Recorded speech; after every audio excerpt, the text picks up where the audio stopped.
जितने भी हमारे किसान बंधु है सभी धान में तना छेदक इल्ली को लेकर परेशान है और कहीं ना कहीं बार बार स्प्रे करने के बावजूद भी रिजल्ट है उनको 8 से 10 दिन नहीं मिल पा रहा है। तो इस अवस्था में हमें क्या करना चाहिए, इस कंडीशन में क्या करना चाहिए, इस वीडियो में बने रहिए। मैं आपको सारी जानकारी दूंगा कि आपकी अभी बाली अवस्था चल रही है और कहीं ना कहीं जो सफेद वाली की शिकायत आपके खेत में लगातार बनी हुई है उसको आप कैसे प्रॉपर कंट्रोल कर सकते हैं। क्योंकि इस वीडियो में कहीं ना कहीं मैं आपको वो सारी चीजें बताऊंगा कि क्या वजह ऐसी हो रह रही है कि जो कंट्रोल हमको मिलना चाहिए वो नहीं मिल पा रहा है, और कौन सा मॉलिक्यूल हम डालें जिससे कम से कम 15 से 20 दिन का हमारा जो कंट्रोल है तना छेदक इल्ली पर वो हमको मिल सके। क्योंकि अभी हमारे क्षेत्र में लगातार और सभी क्षेत्र में धान का जितने भी हमारा रकबा है हमारे भारत में, क्योंकि वैसे भी हमारी जो इंडियन की भारत की जो जनसंख्या है वो 70 से 75% जो आबादी है वो डिपेंड है खेती पर। और इस टाइम पर हमारी धान का रकबा बहुत ज्यादा क्षेत्रफल में है, चाहे पश्चिम बंगाल ले लो, मध्य प्रदेश ले लो, उत्तर प्रदेश ले लो, सभी जगह और तना छेदक इल्ली की शिकायत सभी जगह पे बनी हुई है।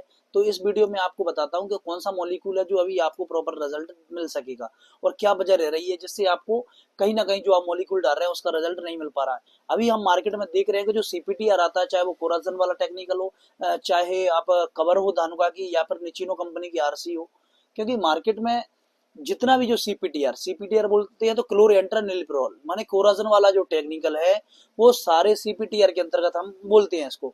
लेकिन इसका रिजल्ट हमको प्रॉपर इसलिए नहीं मिल रहा क्योंकि जो पहले डोज आता था तो पहले डोज क्या आता था, लगभग लगभग हम 30 ml 15 ml से 20 ml ये डोज रहता था इसका पर बीघा का। लेकिन धान का डोज फिर भी हम 30 ml पर बीघा का, इसका परमानेंट इसका जो डोज था वो 30 ml पर बीघा का बड़े आराम से सफिशियंट रहता था। लेकिन फिर भी 30 ml क्या, अभी तो किसान हमारा 50 ml पर बीघा डाल रहा है फिर भी उसका रिजल्ट नहीं मिल पा रहा है।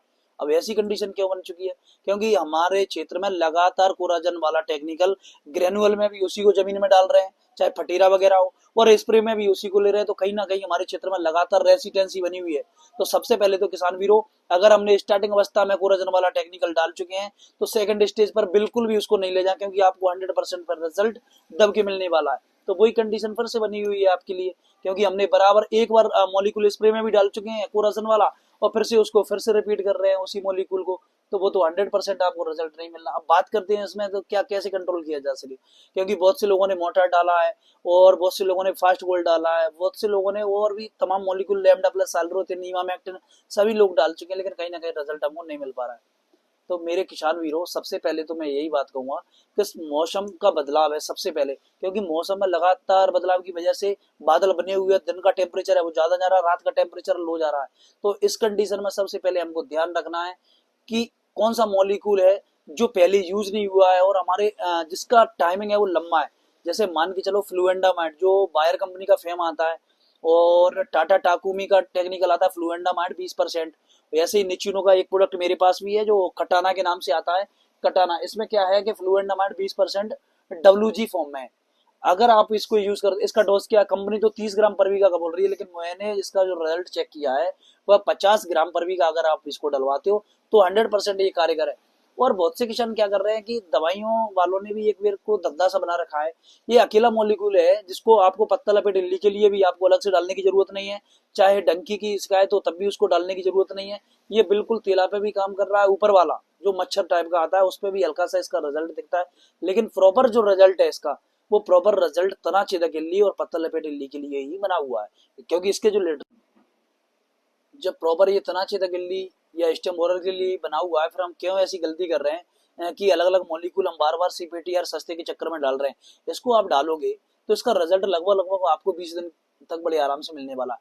अगर बहुत से किसान ये इग्नोर करना ही चाह रहे हैं इसमें कि कुछ चीज और ऐसी मिल जाए जिससे हमारा रिजल्ट भी बढ़ जाए और हमारा मच्छर वगैरह की शिकायत हो, तो इसमें कुछ भी करने की जरूरत नहीं है। आपको 30 एफएस जो थायोमेथुम जाम आता है लिक्विड फॉर्म वाला, उसको 50 ml पर बीघा का मिलाते चलो। खर्चा कितना पड़ेगा 50 ml का, लगभग लगभग 50 रुपए के आसपास पर बीघा का, और रिजल्ट भी अच्छा मिलेगा और काम भी, पैसा भी सस्ता और काम भी अच्छा।